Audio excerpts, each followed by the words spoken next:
ಮುಂದಿನ ಶುಭನುಡಿಯನ್ನ ಮಾನ್ಯ ಶ್ರೀಮತಿ ಭಾಗೀರಥಿ ಯೋಜನಾ ಸುಂದರ್ ಸರ್ ಅವರು, ಹರಿ ಸರ್ ಅವರು, ವೀರೇಂದ್ರ ಸರ್ ಅವರು, ಗ್ರಾಮ ಪಂಚಾಯತಿ ಅಧ್ಯಕ್ಷರು ಹಾಗೂ ಇತರೆ ಎಲ್ಲ ಮಂಡಳಿಗೂ ನನ್ನ ನಮಸ್ಕಾರಗಳನ್ನು ತಿಳಿಸುತ್ತಾ ನಾನು ಇಲಾಖೆಯ ಪರವಾಗಿ ಒಂದೆರಡು ಮಾತುಗಳನ್ನು ಆಡಲಿಕ್ಕೆ ಇಷ್ಟಪಡ್ತೇನೆ. ಇಲಾಖೆಯಲ್ಲಿ ಶೈಕ್ಷಣಿಕವಾಗಿ ಹೆಚ್ಚಿನ ಒಂದು ಸೌಲಭ್ಯವನ್ನು ತಗೊಳ್ಳುವಂಥ ಅವಕಾಶಗಳಿದೆ. ನಿಮಗೆ ಡೈರೆಕ್ಟ್ ಆಗಿ ನಾವು ಇಲಾಖೆಯಿಂದ 10,000 ಅಥವಾ 20,000 ದುಡ್ಡನ್ನು ಕೊಡೋಕ್ಕಾಗದೇ ಇರ್ಬೋದು. ಆದರೆ ಎಜುಕೇಶನ್ ಮುಖಾಂತರ 50 ಲಕ್ಷ, 10 ಲಕ್ಷ, 20 ಲಕ್ಷ, 50 ಲಕ್ಷದವರೆಗೆ ನಿಮಗೆ ನಾವು ಸಹಾಯವನ್ನು ಮಾಡ್ಬೋದು. ಅದನ್ನ ನೀವು ಸರಿಯಾಗಿ ಸದುಪಯೋಗ ಮಾಡ್ಕೋಬೇಕು ಅಂತ ಕೇಳಿದ್ದಾರೆ. ಅದೇ ನನಗೆ ಹೇಳ್ಕೊಳಕ್ ಆಗ್ತಾ ಇಲ್ಲ. ನಾನು ಅಲ್ಲಿ ಬಂದಂತ ಮಕ್ಕಳ ಪೇರೆಂಟ್ಸ್ಗೂ ಹೇಳ್ತೀನಿ, ಈಗಲೂ ಕೇಳ್ಕೊತಾ ಇದ್ದೀನಿ. ನಿಮಗೆ ನಮ್ಮ ಇಲಾಖೆಯ ವತಿಯಿಂದ 1ನೇ ಕ್ಲಾಸಿಂದ 2ನೇ PUC ಅಂದ್ರೆ ದ್ವಿತೀಯ PUCವರೆಗೆ ಫ್ರೀಯಾಗಿ ಓದೋ ಅಂತ ಒಂದು ಅವಕಾಶ ಇದೆ. 1ನೇ ತರಗತಿಯಿಂದ ನಿಮಗೆ ಗೊತ್ತಿರ್ಬೋದು, ಕಳಸ, ಹೊರನಾಡು, ವಾಳದಲ್ಲೆಲ್ಲ ನಿಮ್ಮ ಮಕ್ಕಳನ್ನ ಸೇರಿಸ್ತೀವಿ. ಆದ್ರೆ ನಾನು ಹೋದಾಗ ಹೇಳಿದ್ದವರು ಮೇಡಮ್ ಬರ್ತಾರೆ, ಒಂದು 15 ದಿನ ಇರ್ತಾರೆ, ಮತ್ತೆ ಅಪ್ಪ ಅಮ್ಮ ಅಂತ ಕರ್ಕೊಂಡು ಹೊರಡ್ಬಿಡ್ತಾರೆ ಅಂತ. ಆದರೆ ಈಗ ನಿಮ್ಮಲ್ಲಿ ನನ್ನ ರಿಕ್ವೆಸ್ಟು, ನಿಮಗೆ ಇಲಾಖೆ ನೀವು ಶೈಕ್ಷಣಿಕವಾಗಿ ಮಾಡ್ಕೋಬೇಕು. ನೀವು ಅದಕ್ಕೆ ನೀವು ಮಕ್ಕಳನ್ನ ಓದೋದ್ರ ಕಡೆಗೆ ಹೆಚ್ಚಿನ ಒಂದು ಗಮನವನ್ನು ಕೊಡಬೇಕು. ಈಗ ಈ ಸಮುದಾಯಕ್ಕೆ ಅಥವಾ ಭಾರತ ದೇಶಕ್ಕೆ ಅಥವಾ ನಮ್ಮ ಜನ ಸಮುದಾಯಕ್ಕೆ ಒಡೆದಾಗ್ತದೆ ಅನ್ನುವಂಥ ಒಂದು ಕಳಕಳಿಯಿಂದ ಅವರು ನಾನು ಮಂಗಳೂರಿಗೆ ಬರಬೇಕಂತ ಒತ್ತಾಯ ಮಾಡ್ತಾರೆ. ನಾನು 2 ಸಲ ಫೋನ್ ಮಾಡಿ ನನ್ನ ಆಫೀಸಿಗೆ ಕೂಡ ಬಂದಿದ್ರು. ಆವಾಗ ನಾನು ಮತ್ತೆ ಒಪ್ಪಿಕೊಂಡು ಬಂದಿದ್ದೆ. ಅವ್ರಿಗೆ ಯಾಕೆ ನಮಗೆ ಅಷ್ಟು ಅಭಿಮಾನ ಮಾಡಿದ್ದಾರೆ, ಗಾಂಧಿ ಬಗ್ಗೆ ತುಂಬ ಗೌರವ ಇದೆ. ಅದೇ ರೀತಿ ಅಂಬೇಡ್ಕರ್ ಬಗ್ಗೆ ತುಂಬ ಗೌರವ. ಯಾಕಂದರೆ ಅಂಬೇಡ್ಕರ್ ಸಂವಿಧಾನದ ಅಧ್ಯಕ್ಷರಾಗಿ ಮಾಡಿದ್ರು ಮಹಾತ್ಮ ಗಾಂಧಿ. ಆಡಳಿತಗಳು ನಿತ್ಯ ಜಗಳ ಆಡ್ತಿದ್ದವರು ಇಬ್ಬರು ಕೂಡ. ಯಾರು? ಮಹಾತ್ಮ ಗಾಂಧಿ ಮತ್ತು ಅಂಬೇಡ್ಕರ್ ಜಗಳ ಆಡ್ತಿದ್ರು. ಯಾಕೆ? ತಮ್ಮ ಸಮಾಜದ ಒಳಿತಂತ ಬದ್ಧತೆ ಈಗ ಅವರಿಗೆ ಒಂದು ದಿವಸ ಅನಿಸಿದವರು ಹೇಳಿದ್ರು, ನಾನು ಮುಡಿಗೆ ನಾನು ಹೇಳಿದೆ, ನೀವು ಮೋಟಮ್ ಅವರನ್ನ ರಚನೆ ಮಾಡಿಕೊಂಡು ಮೋಟಮ್ ಅವರು ತುಂಬ ಆದರ್ಶ ವ್ಯಕ್ತಿ ಅಂತ ಹೇಳಿ. ಯಾಕೆ? ಆದರೂ ಲಾಸ್ಟ್ ಕೊನೆಗಳಿಗೆ ಸೋಪಿಟ್ಟು ಸಂವಿಧಾನ ಎಲ್ಲ ಮಾಡಿಬಿಟ್ಟು ತುಂಬ ಉತ್ತಮವಾದ ಚಿಂತನೆಯಿಂದ ಸಂವಿಧಾನವನ್ನು ರೂಪುಗೊಳಿಸಲಿಕ್ಕೆ ಪ್ರಯತ್ನ ಪಡ್ತಾರೆ. ಆದರೆ ನೀವು ಇಲ್ಲಿ ಕೂಡ 10 ಜನ ಮಾಡುವ ಯಾರೊಬ್ಬ ನಾಯಕ ಹೋಗ್ತಾರೆ, ಫಾರ್ ಎಕ್ಸಾಂಪಲ್ ಈಗ ಮುಂದೆ ಹೋಗ್ತಾರೆ ಅಂದರೆ ನಿಮಗೆ ಯಾವುದೇ ಒಂದು ಕಾಳಜಿ ಸೇರಿಸ್ಕೊಡೋಕ್ಕಾಗಲ್ಲ. ಅವ್ರು ಹೋದ್ರೆ ನಮ್ಮ ಸಮುದಾಯಕ್ಕೆ ನಮಗೆ ಅನ್ನೋದಿರಲ್ಲ. ಅವ್ರು ಇಲ್ಲ ಅಂತ ಹೇಳ್ತಾರೆ, ನೀವು ಯಾರು ಅಲ್ಲಿ ಆ ಮಟ್ಟಕ್ಕೆ ಮುಂದೆ ಹೋಗೋಕ್ಕಾಗಲ್ಲ. ಅಂಬೇಡ್ಕರ್ ಸಮಸ್ಯೆ. ಅಂಬೇಡ್ಕರ್ ಆ ಸಮುದಾಯದ ಪರವಾಗಿ, ಜನಪದ ಸಮುದಾಯದ ಪರವಾಗಿ ಹೋರಾಟ ಮಾಡಿದ್ರು. ಜನಪದ ಸಮುದಾಯ ಅಂದ್ರೆ ಏನು? ನಮಗೆ ದೇವರು ಇದ್ದಾರೆ. ನಿಮಗೆ ದೇವರು ಗೊತ್ತಿದ್ರೆ ಮುಸ್ಲಿಮರಿಗೆ ಒಂದು ದೇವರಿದ್ದಾರೆ, ಕಡಾಕಡೆ ದೇವರು ಯಾರು ಅಲ್ಲ. ಈ ಕ್ರೈಸ್ತರಿಗೆ ದೇವರಿದ್ದಾರೆ, ಯೇಸು. ರಾಮ ದೇವರಿದ್ದಾರೆ, ರಾಮ ನಾಮಿಯ ಭಕ್ತರಿದ್ದಾರೆ, ಕೃಷ್ಣ ದೇವರಿದ್ದಾರೆ. ಅದೇ ರೀತಿ ನಾವು ಮಂಗಳೂರಿಂದ ಬಂದವರು. ಅವರಿಗೆ ಗೌರವ ಮಾನಸ ದ್ವಿತೀಯ PUC 2023-24ನೇ ಸಾಲಿನಲ್ಲಿ ವಾಣಿಜ್ಯ ಕ್ಷೇತ್ರದಲ್ಲಿ 78% ಪಡೆದು ವಾಣಿಜ್ಯ ವಿಭಾಗದಲ್ಲಿ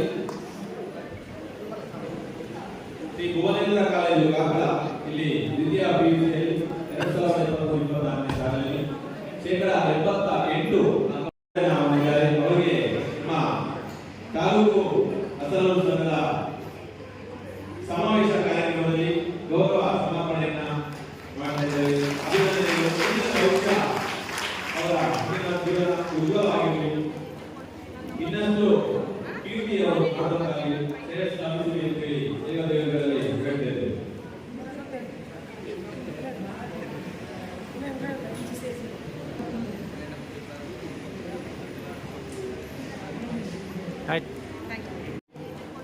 ಇನ್ನಷ್ಟು ಕೀರ್ತಿಯವರು ಮಾಡೋಕ್ಕಾಗಲಿ, ಶ್ರೇಷ್ಠ ಅಭಿವೃದ್ಧಿ ಅಂತೇಳಿ ದೇವದೇವಗಳಲ್ಲಿ ಹೇಳ್ತೇವೆ.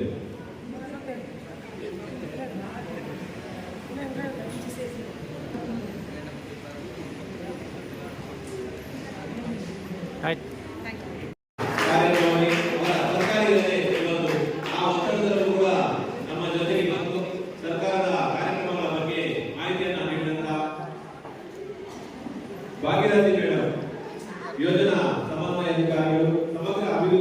ಯೋಜನೆಗಾಗಿ ಜಿಲ್ಲಾ ಪಂಚಾಯತಿ ಚಿಕ್ಕಮಗಳೂರು ಅಧ್ಯಕ್ಷರೇ, ಸದಸ್ಯರೇ ಹಾಗೂ ಮಾಧ್ಯಮ ಮಿತ್ರರೇ ಹಾಗೂ ಹೊಸದರ ಜನಾಂಗದ ಎಲ್ಲ ಒಂದು ಕೊಟ್ಟಿಗೆ ಅಣ್ಣ ಸಾಮಾನ್ಯ ಈ ಕಳಸ ತಾಲೂಕಿನಲ್ಲಿ ಬಂದಿತ್ತು.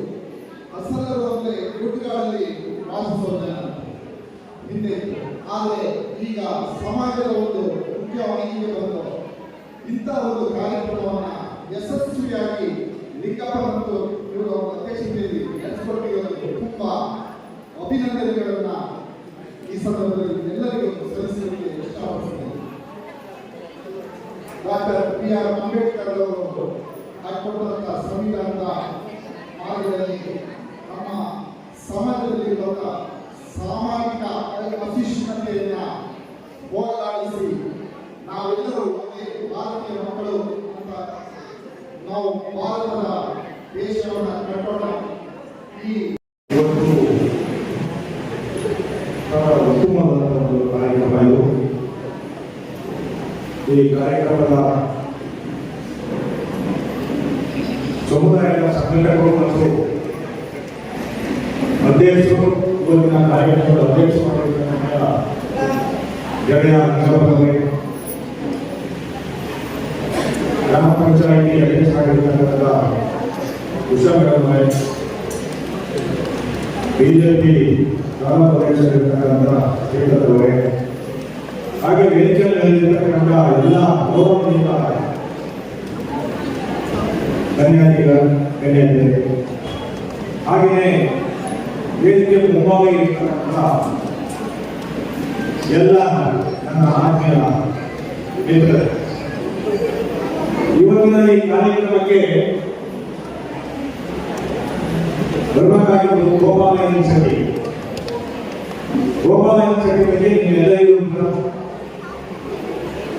ಚಿರಪರಿಚಿತರು.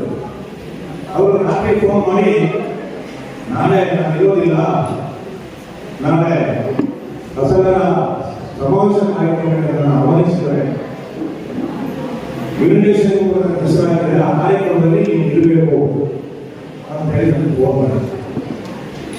ಬಹುಶಃ ನಾನು ಆಮೇಲೆ ಹೇಳಿದ್ರು ಆ ಕಾರ್ಯಕ್ರಮ ಬಹಳ ಮುಖ್ಯ ನಮಗೆ. ಯಾಕೆ ಮುಖ್ಯ ಅಂತ ಹೇಳಿದ್ರೆ ಅಲ್ಲಿ ಇರ್ತಕ್ಕಂಥ ಏನು ನಮ್ಮ ಬಂಧುಗಳು ಮಿತ್ರರಿದ್ದಾರೆ, ಹಿಂದೆ ಎಲ್ಲ ಕಾಫಿ ತೋಟದ ಕಾರ್ಮಿಕ ಸಂಘಟನೆಗಳಿಗೆ ಸಂಘಟನೆ ಆಗಿ ಹಲವಾರು ಹೋರಾಟಗಳಲ್ಲಿ ನನ್ನ ಜೊತೆ ಹೆಜ್ಜೆ ಹಾಕಿರ್ತಕ್ಕಂಥದ್ದು. ಕೆಲವೇ ಕ್ಷಣಗಳಲ್ಲಿ ಸಭಾ ಕಾರ್ಯಕ್ರಮ ಮುಗಿಯಲಿದೆ. ಅನಂತರ ಎಲ್ಲರೂ ಭೋಜನ ಸ್ವೀಕಾರ ಮಾಡಿ ಅನಂತರ ನಮ್ಮ ಸಾಂಸ್ಕೃತಿಕ ಕಾರ್ಯಕ್ರಮ ಕೂಡ ನಮ್ಮ ಈ ವೇದಿಕೆಯಲ್ಲಿ ನಡೆಯಲಿದೆ. ಕಳಸ ತಾಲೂಕು ಅಧ್ಯಕ್ಷರಿಗೆ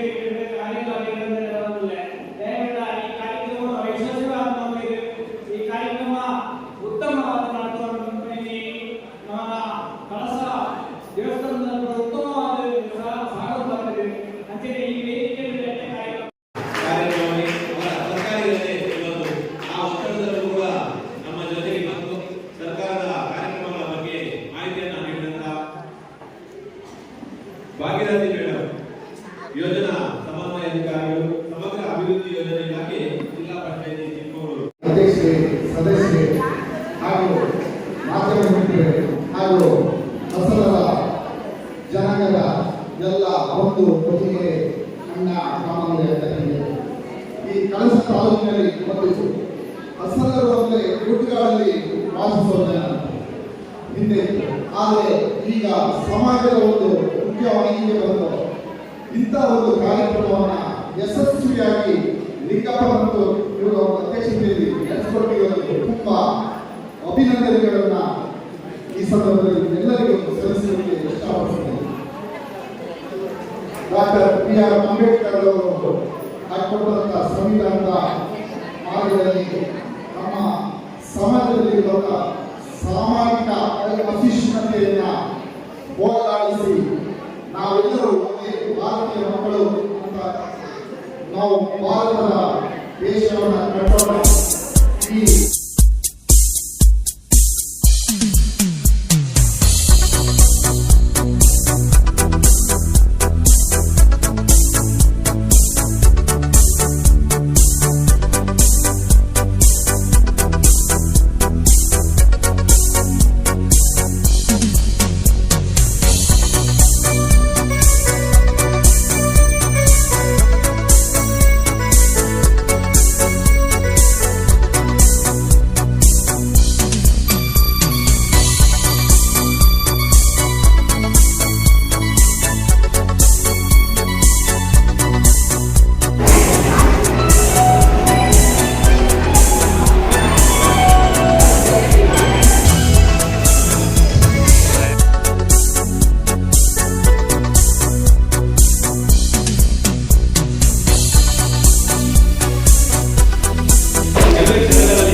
ವಿಡಿಯೋ ನೋಡಿದ್ದಕ್ಕೆ ಧನ್ಯವಾದಗಳು. ಮುಂದಿನ ವಿಡಿಯೋದಲ್ಲಿ ಸಿಗೋಣ. ಕ್ಷಣ ಕ್ಷಣದ ಸುದ್ದಿಗಾಗಿ ವೀಕ್ಷಿಸಿ ನ್ಯೂಸ್ ಕರ್ನಾಟಕ, ಸದಾ ನಿಮ್ಮ ಜೊತೆ.